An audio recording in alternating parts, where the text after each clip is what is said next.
কাউকে ঠকিয়ে নিজেকে বুদ্ধিমান ভেবো না। সময়ের ব্যবধানে তুমিও একদিন ঠকে যাবে। ঢিল মারলে পাটকেল খেতেই হবে। সুখের পরে দুঃখ আসবে। এই জন্য সাবধান,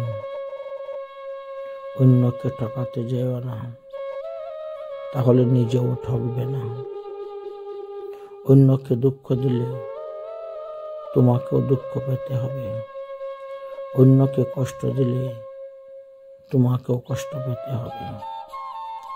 প্রাকৃতিক তার কাজ সে করে যাবে।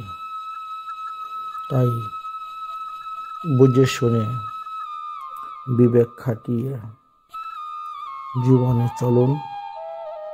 কাউকে ঠকাতে যাবেন না, তাহলে নিজেও ঠকবেন না।